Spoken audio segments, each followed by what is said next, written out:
Hello guys, good evening everyone. आप सभी का वेलकम है हमारे चैनल अध्ययनम में। और आज हम एक बहुत ही इम्पोर्टेंट टॉपिक पर बात करने जा रहे हैं and one of the important segment for prelims and mains, weightage wise और इसका एसेंस वाइज और paper wise, how to prepare English for SSC and other competitive examinations.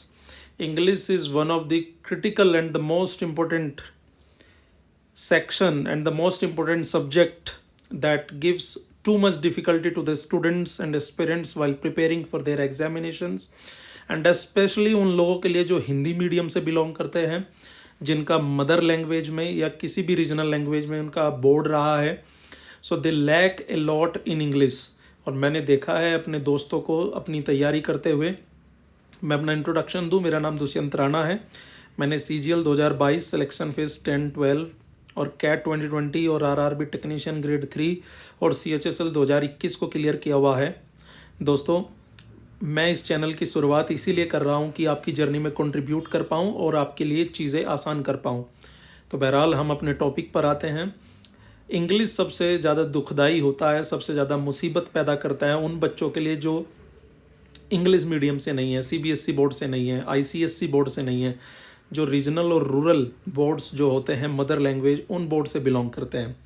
लेकिन आप बिल्कुल परेशान ना होइए, I am with you, I will help you to tell on each and every stage that how to prepare English for competitive examinations and SSC। मैंने भी बिल्कुल grass root से शुरू किया हुआ है। मेरा भी मीडियम हिंदी मीडियम था दोस्तों। मैंने भी बिल्कुल ग्रास रूट से, बिल्कुल जीरो से चीज़ों को शुरू किया और लास्ट में मैंने 2 से 3 पेपर में 50 आउट ऑफ 50 मार्क्स हासिल किए हैं। And in CGL 2024 also I had scored 44 questions out of 45 questions. So I will be able to help you and to contribute in your journey. तो आइए शुरू करते हैं कि इंग्लिश की तैयारी हम कैसे शुरू करें। तो इंग्लिश की तैयारी में कोई भी बच्चा जो भी ग्रास रूट से शुरुआत कर रहा है, कोई भी एस्पिरेंट या कोई भी कैंडिडेट, उसको सबसे पहले चीज़ जो जाननी है, जो भी किसी भी एग्ज़ाम की राइट फ्रॉम जीरो शुरुआत कर रहा है, राइट फ्रॉम ज़ीरो, कि रीडिंग का क्या इम्पोर्टेंस है, रीडिंग के साथ साथ लिसनिंग का क्या इम्पोर्टेंस है और राइटिंग का क्या इम्पोर्टेंस है, इस पर हम बात करेंगे। तो सबसे पहले हम आते हैं what is the importance of reading. दोस्तों, रीडिंग एक ऐसी चीज़ है जो एसेंस डेवलप करती है, आपकी लिंकिंग पावर मजबूत करती है, आपकी वोकेबलरी डेवलप करती है। फॉर एग्जांपल, जब आप एक पैसेज पढ़ते हैं तो आपको एक हल्का सा आइडिया मिलता है कि इस पैसेज में क्या था, ये पैसेज किसके अबाउट था, इस पैसेज में थीम क्या थी, इस पैसेज का क्रक्स क्या था, ये पैसेज का क्या कंक्लूजन था, या ये पैसेज क्या कहना चाहता था।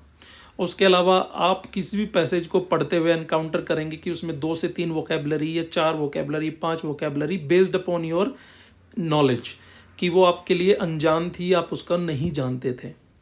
ये चीज़ वहाँ से पता चलती है। थर्ड थिंग, सेंटेंस लिंकिंग हमें पता चलती है जब हम रीड करते हैं कि एक सेंटेंस खत्म होने के बाद दूसरे सेंटेंस से कैसे कनेक्ट हो रहा है। क्या वो प्रीपोजिशन से कनेक्ट हो रहा है या उसको कोई एक सेंट्रल आइडिया कनेक्ट कर रहा है, या फिर नाउन प्रोनाउन से कनेक्ट हो रहा है, या फिर कोई क्रोनोलॉजी का कनेक्शन है कि एक इवेंट पहले हुआ है, दूसरा इवेंट बाद में हो रहा है, या इसके अलावा और भी कोई चीज़ हो सकती है। तो रीडिंग से हमें क्या क्या पता चला? एक तो वोकेबलरी पता चली, पैसेज किस बारे में ये पता चला, ऑथर क्या कहना चाहता है ये पता चला, क्रक्स क्या है ये पता चला, टोन क्या है ये पता चला। उसके अलावा हमें लिंकिंग पावर पता चली। तो ओवरऑल ये हमारी एक एसेंस डेवलप करता है रीडिंग, कि हम चीज़ों को कॉम्प्रीहेंड कर पाए, चीज़ों को समझ पाएँ, चीज़ों को रीड कर पाएँ। तो रीडिंग का बहुत इंपॉर्टेंस है किसी भी एग्जाम के, पर्टिकुलरली इंग्लिश सेक्शन को प्रिपेयर करने के लिए। आप कैट की तैयारी कर रहे हैं तो reading is one of the most important thing. आप CGL की तैयारी कर रहे हैं, one of the most important thing. आप किसी भी एग्जाम में अगर इंग्लिश की तैयारी कर रहे हैं तो रीडिंग का बहुत बड़ा इंपॉर्टेंस है, क्योंकि रीडिंग से आपको एसेंस आती है, और जब तक आपको वो एसेंस नहीं आएगी you can not make questions correct, आप गलत ही उनको टिक करेंगे। There is importance of rules, regulations, grammatical rules are there, उनका इंपॉर्टेंस है, लेकिन एसेंस वहीं इक्वली इंपॉर्टेंट है। और खासकर रीडिंग आपकी हेल्प करेगी रीडिंग कॉम्प्रीहेंशन को टैकल करने में और क्लोज टेस्ट को टैकल करने में, जो कि हम फर्दर वीडियो में बात करेंगे। उसके अलावा इंपॉर्टेंस ऑफ लिसनिंग, अगर आपके सामने कोई भी बोल रहा है, जैसे आप कोई मूवी देख रहे हैं, वेब सीरीज़ देख रहे हैं या लेक्चर देख रहे हैं, अगर कोई भी टीचर इंग्लिश में लेक्चर ले रहा है, प्रोफेसर कोई भी इंग्लिश में लेक्चर ले रहा है, या कोई भी मूवी इंग्लिश की है, तो आप उसको अच्छे से सुनिए। Be patient and have all your ears to that particular topic, to particular lecture. तो this will help you to listen better कि चीज़ें किस तरह से हो रही हैं, कैसे जुड़ रही हैं। तो listening also plays a very important role while developing your English skills.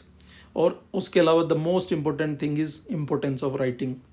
अगर आप लिखते हैं, पहली बार में गलती होगी, पहली बार में बेकार लिखा जाएगा, आप कुछ भी नहीं लिख पाओगे, you will B and up writing only one line. लेकिन अगर आप धीरे धीरे लिखना शुरू करेंगे, आप व्हाट्सएप पे मैसेज लिखना शुरू करें, आप स्टेटस पे लिखना शुरू करें, आप इंस्टाग्राम की स्टोरी पे लिखना शुरू करें, फेसबुक की स्टोरी पर लिखना शुरू करें, या किसी फ्रेंड से आप चैट करते हैं वहाँ पर लिखना अगर आप शुरू करें, अगर आप अच्छा कंटेंट लिखना शुरू करते हैं, तो उससे क्या होगा, एक तो आप जो वोकेबलरी यूज़ करेंगे वो आपको लॉन्ग लास्टिंग तक याद रहेगी। दूसरा, आप वर्ड का कंटेक्स्ट जान पाओगे कि ये वर्ड मैंने किस कंटेक्स्ट में यूज किया है, क्योंकि वर्ड हर जगह हर एक अलग कंटेक्स्ट से यूज होता है। कहीं पर वर्ड का कंटेक्स्ट कुछ और होता है, कहीं पर वर्ड का कंटेक्स्ट कुछ और होता है। तो ये सेंस आपके अंदर डेवलप होगी। तीसरा, आपको वोकेबलरी ज़्यादा दिन तक याद रहेगी।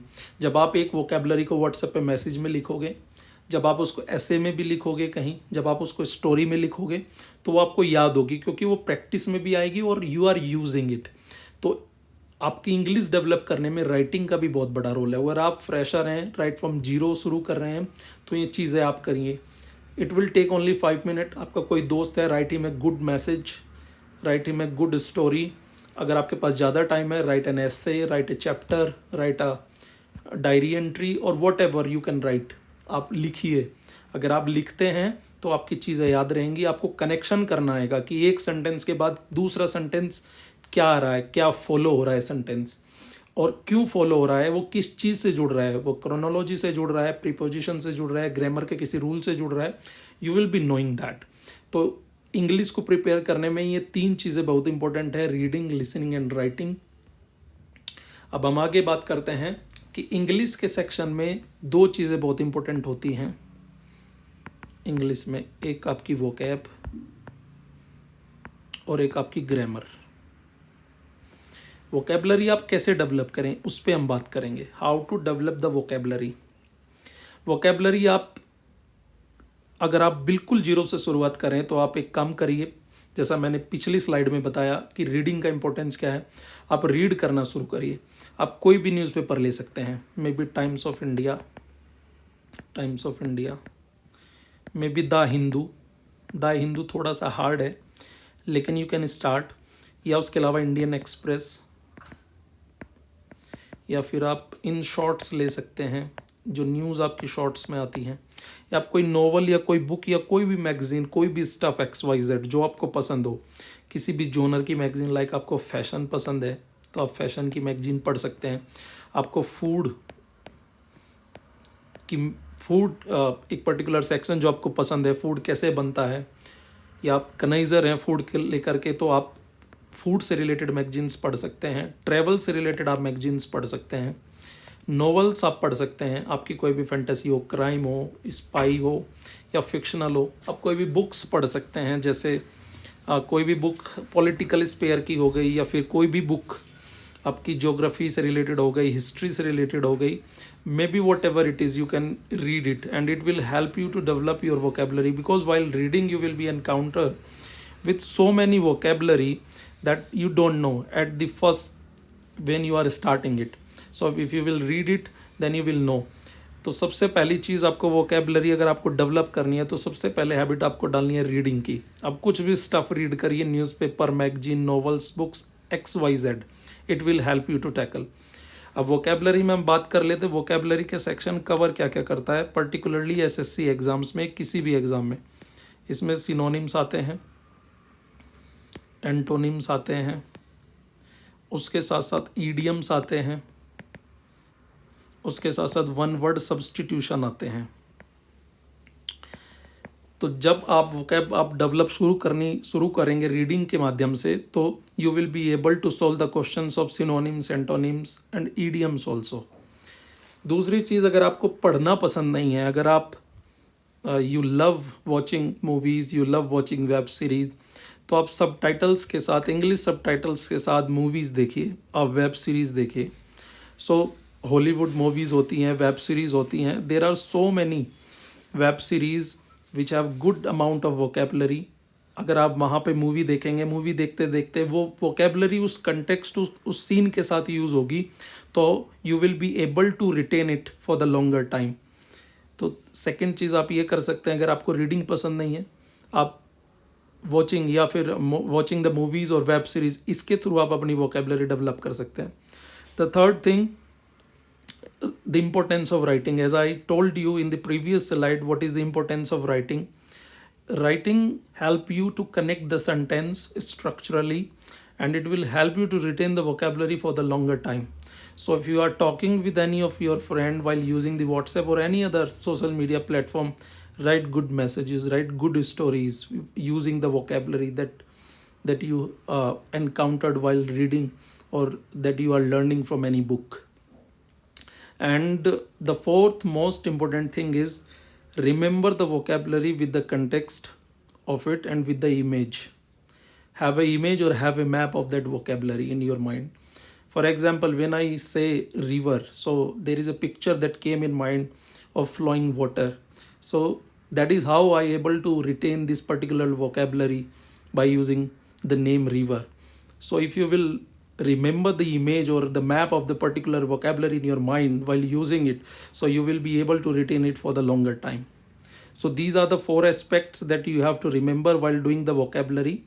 And as I told you, English section, particularly in SSC examination, contains two sections, vocabulary and grammar section. And I had told you about vocab section. So you can develop your vocab by using these paths. So we will come up to the next slide. We will talk about now the resources. Resources क्या हों vocabulary develop करने के। जैसा मुझे experience है मेरी cat की preparation का, कैट 2020, मैं एकदम ग्रामीण पृष्ठभूमि से था, मुझे कुछ नहीं आता था वो कैब में। कोई भी थोड़ी सी मुश्किल मुझसे वो कैब पूछ लेता था तो मुझे उसका मीनिंग नहीं पता होता था, लेकिन I determined, I took a promise to myself that I will build it. फिर मैंने एसएससी एग्ज़ाम्स दिए, रेलवे के एग्ज़ाम्स दिए, कैट दिया। तो उस सब के जो एक्सपीरियंस है, जो कम्युलेटिव एक्सपीरियंस है, मैं आपको बताना चाहता हूँ जो इंपॉर्टेंट रिसोर्सेज हैं जहाँ से आप वोकेबलरी याद कर सकते हैं। तो फर्स्ट इंपॉर्टेंट थिंग इज़, कोई भी एग्ज़ाम हो, मैथ्स हो, रीजनिंग हो, जीके हो, आप प्रीवियस ईयर के क्वेश्चंस देखिए, प्रीवियस ईयर में जो वोकेबलरी आई हैं आप उनको याद करिए, आप उनको पढ़िए। That will help you to know better what is the pattern of the vocabulary, what is the range of vocabulary, किस तरह की वोकेबलरी पूछी जाती है। And most of the time in SSC papers, I tell you with truth,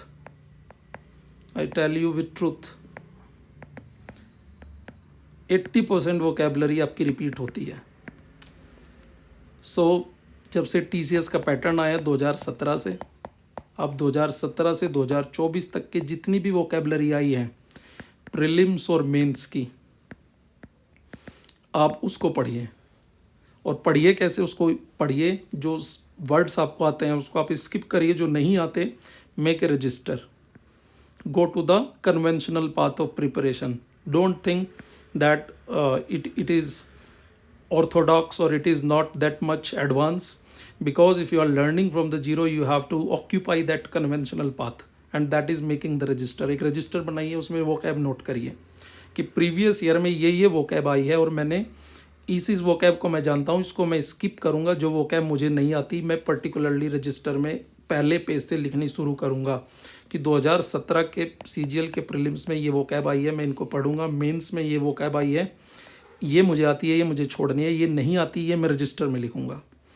उस register को जब आप मेंटेन कर लेंगे, तो जैसे आप सुबह उठते ही ब्रश करते हैं, that is in your habit, तो make it a habit that you will revise that register every single morning for 30 minute. आंधी आए, तूफान आए, जिंदगी उथल पुथल हो जाए, but you have to revise that vocab for 30 minutes every morning. It must be your habit.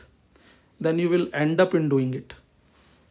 अब रिसोर्सेज पाते हैं, previous year questions we are ticked. Second one that you can do, that is a standard book that is used by each and every aspirant across the SSC exams. That is book by Neetu ma'am, that is Plinth to Paramount. उसमें बहुत ही structured तरीके से vocab दे रखी है. Often confused word हैं जैसे, फिर उसके बाद सिनोनिम्स हैं, एंटोनिम्स हैं, उसके बाद ईडियम्स फ्रेज हैं, और वन वर्ड सब्सटीट्यूशन है. And that vocabulary is the most repeated in SSC examinations. तो या तो आप प्रीवियस ईयर की कर लीजिए या फिर प्लिंथ टू पैरामाउंट से कर लीजिए. फिर एक बुक है ब्लैक बुक, जो आप आजकल देखते होंगे मार्केट में, दैट इज़ वेरी प्रीवलेंट और बहुत मशहूर है. That also has very good compilation of vocabulary. उन्होंने भी स्ट्रक्चर्ड दे रखा है, पहले प्रीवियस ईयर की वोकैब है, फिर उसके बाद उनकी खुद की डेवलप करी हुई वोकैब है. तो आप एक कोई भी रिसोर्स फॉलो करिए, आइदर प्लिंथ टू पैरामाउंट और ब्लैक बुक, जो भी आपका टेस्ट हो, जो भी आपको पसंद आए.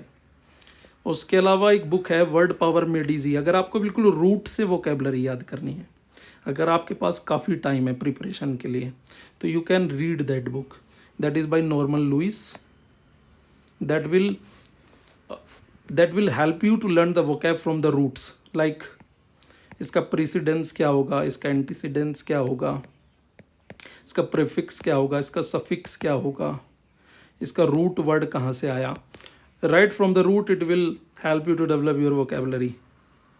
और जैसा मैंने पहले बताया, इंपॉर्टेंस ऑफ रजिस्टर मेकिंग. आप डायरी जरूर बनाइए. आप कोई भी इनमें से एक रिसोर्स उठा लीजिए, कोई भी book, Plinth to Paramount, either Black Book या फिर वर्ड पावर मेड इजी. जो वो कैब आपको आती है आप उसको स्किप करेंगे, और जो नहीं आती आप रजिस्टर में या डायरी में अपनी लिखेंगे, और उसको डेली आप रिवाइज करेंगे. उसके अलावा if you have spare time while travelling, in the office, in the classroom और एनीवेयर वाइल डूइंग लंच, तो क्विज खोल लीजिए टेक्स्ट बुक में, या फिर चैप्टर टेस्ट खोल लीजिए, लाइक सिनोनिम का चैप्टर टेस्ट खोल लीजिए, उसको आप दीजिए. तो it will help you to practice the vocab and you will be able to retain it. So मैंने resources बता दिए हैं. These are the important resources. हम अगली स्लाइड पे चलते हैं.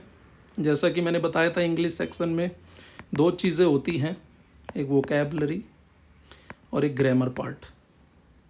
अब हम ग्रामर पार्ट को डिस्कशन कर लेते हैं. ग्रामर पार्ट बहुत ही डरावना है बच्चों के लिए, क्योंकि रूल्स कभी पढ़े नहीं होते, कभी याद नहीं करे होते. अपने फाउंडेशंस क्लासेस में भी 9th हो या 10th हो, हम कौन रूल पढ़ता है? मैंने भी नहीं पढ़े थे, कोई भी नहीं पढ़ता, एंड किसी को भी याद नहीं रहते. अगर पढ़े भी होंगे तो याद नहीं रहते इतने लंबे टाइम तक. तो अगर आपको ग्रामर पढ़नी है, या ग्रामर को टैकल करना है, या ग्रामर के क्वेश्चंस को अच्छी तरह सोल्व करना है, तो जैसे मैंने वोकैब के टॉपिक्स बताए, तो ग्रामर कवर करती है जैसे सेंटेंस इम्प्रूवमेंट, या सिंटेक्स एरर, या फिर फिल इन द ब्लैंक्स. तो ये 3 कैटेगरी या 4 कैटेगरी के क्वेश्चंस होते हैं ग्रामर में, सिंटेक्स एरर, सेंटेंस इम्प्रूवमेंट या फिल इन द ब्लैंक्स. तो आप इनको कैसे टैकल करेंगे? इस सेक्शन को आप टैकल करने के लिए वही सेम चीज़ आप सबसे पहले प्रीवियस ईयर के क्वेश्चंस देखिए. That will help you to understand better that what is the pattern, what kind of questions are coming, what is the range, tough है, आसान है या मॉडरेट है. उसके अलावा फिर आपको एक सोर्स चुनना है. Again the source are same, Plinth to Paramount book. उसमें बहुत ही स्ट्रक्चर्ड तरीके से राइट फ्रॉम द बेसिक्स आपको ग्रामर पढ़ाई गई है in volume 1. Plinth to Paramount volume 1 की जो ग्रामर है राइट फ्रॉम द बेसिक्स है. उसके अलावा अगर आपको क्वेश्चंस प्रैक्टिस करने हैं तो 2 तरीके से आप कर सकते हो, either go by a book और go by the online application. अगर आप बुक से प्रैक्टिस करना चाहते हैं तो आप किरण पब्लिकेशन की बुक यूज़ कर सकते हैं.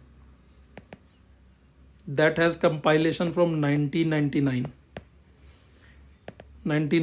Till date. if you wanted to do questions or if you love doing questions from the book. और अगर आपको ऑनलाइन मीडियम से करना है तो आप टेक्स्ट बुक पे जाइए. then there you will be having chapter test, you will be having sectional test. अब इसको भी कैसे करना है, जैसे आपने वोकेबलरी का रजिस्टर बनाया, एक रजिस्टर आप ग्रामर का बनाएंगे। ग्रामर का रजिस्टर बना के पहला चैप्टर फॉर एग्जांपल आपने नाउन शुरू करा, आप नाउन लिखेंगे, उसके सारे कंसेप्ट लिखेंगे बुक से पढ़ करके या फिर यूट्यूब से किसी का भी सब्सक्रिप्शन लेके। जैसे आप बुक से पढ़ सकते हैं, अगर आपको बुक पढ़नी पसंद नहीं है ग्रामर की तो आप ऑनलाइन किसी का भी सब्सक्रिप्शन ले सकते हैं, जैसे रानी मैम है या फिर नीतू मैम है या कोई और टीचर जो आपको जो भी अच्छा लगता है। तो आप रजिस्टर मेंटेन करेंगे, आप सभी ग्रामर के रूल्स लिखेंगे। ग्रामर के रूल्स लिखने के बाद आप उनको रिवाइज करेंगे। रिवाइज करने के बाद आप प्रैक्टिस या तो बुक से करिए, बुक प्लिंथ टू पैरामाउंट है, या फिर कंपाइलेशन बाय किरण पब्लिकेशन। और आपको अगर बुक से प्रैक्टिस नहीं करनी तो you can opt for text book application. There you can do practice from chapter test, from sectional test, from mock test. तो इस तरह आप ग्रामर तैयार कर सकते हैं। ये प्रोसेस बहुत ही टेडियस है, but I promise this is fruitful, this will give you the output, this will give you the result at the end, and you will not and up losing any section, particularly in grammar and vocab also. You will end up doing most of the questions, maximum 99%, by using this strategy. And I'm telling you by my own experience, I have developed my grammar and vocabulary through these process. Next is, apart from vocabulary and grammar, there is a section reading comprehension that came in SSC selection phase prelims, SSC selection phase exams prelims. और मैं SSC selection phase से related भी एक video separate बनाऊंगा कि इसमें कैसे specifically departmental selections होते हैं और कैसे स्पेसिफिक डिग्री वाले बच्चों को हेल्प मिल सकती है to go for other departmental exams. Like मैंने बीटेक किया था टेक्सटाइल केमिस्ट्री में, तो मेरा काफ़ी कम नंबर पे, because I have that specific degree and experience, मेरा मिनिस्ट्री ऑफ टेक्सटाइल में सिलेक्शन हुआ लेवल 6 में HPO की पोस्ट पर, हैंडीक्राफ्ट प्रमोशन ऑफिसर की पोस्ट पर। तो मैं इसके लिए एक सेपरेट वीडियो बनाऊंगा कि कैसे SSC सिलेक्शन फेज को आप टैकल कर सकते हैं, इसकी डिटेल्स क्या हैं, कब इसका नोटिफिकेशन आता है, नोटिफिकेशन कैसे पढ़ना है, उसकी डिटेल्स को कैसे नोट करना है, आपके लिए वो कैसे रिलेवेंट होगा, उसका डॉक्यूमेंटेशन प्रोसेस कैसे होता है, DV कैसे होता है, कब उसका रिजल्ट आता है। I will cover up all the things. So for reading comprehension again the importance of previous year questions is very critical and very important, very incumbent, and you have to do the previous year questions. You will end up in having a idea what kind of questions are coming in reading comprehension. और again अगर आपको reading comprehension करने हैं तो आपको regularly reading करना है, may be कोई बुक, कोई नोवेल, कोई आर्टिकल, कुछ भी XYZ। अगर आप रीडिंग नहीं लाइक करते तो उसके अलावा आप क्या कर सकते हैं, आप प्रैक्टिस कर सकते हैं reading comprehension. That will also help you to read and at least you will be able to solve 5 to 10 questions on daily basis. तो उसके लिए वही मीडियम है, या तो आप बुक ले लीजिए किरण पब्लिकेशन की, या फिर आप कोई आर्टिकल पढ़ के you can do, or you can do practice from test book application. You will be having their chapter test and you will be having their sectional test and mock test. So from there you can do the practice for reading comprehension.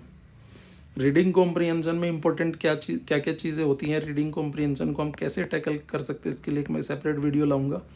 Reading comprehension के लिए एक basic बता देता हूँ, इसमें 3, 4, 5 तरह के questions बनते हैं। एक तो डायरेक्ट फैक्ट बेस्ड, क्या फैक्ट पूछा है, उसके अलावा टोन क्या है, थीम क्या है पैसेज की, क्रक्स क्या है, ये कंक्लूजन क्या है, टाइटल क्या है, और ऑथर का ओपिनियन क्या है। These kind of questions can be framed from reading comprehension. We will make a separate video. So today in this present slide I am giving you the information how to prepare for reading comprehension. So you can do previous year questions, you can do the questions practice from any book, or you have to read regularly, and you can do practice from online application also. तो guys आज की slide में इतना ही। मैंने आज आपके साथ मैं एक बार कंक्लूड कर देता हूँ क्या डिस्कशन किया। इंग्लिश की प्रिपरेशन कैसे करें, उसमें पर्टिकुलरली वोकैब कैसे प्रिपेयर करें, फिर ग्रामर को कैसे प्रिपेयर करें, और फिर उसके बाद हम ग्रामर के बाद हमने बात की हम रीडिंग कॉम्प्रिहेंशन और रीडिंग कॉम्प्रिहेंशन के साथ साथ क्लोज टेस्ट, इसको हम कैसे प्रिपेयर करें। तो vocabulary I had done, I had told you what are the ways for grammar also and for reading comprehension and for close test also. Rest in details, we will cover up the thorough syllabus in next videos.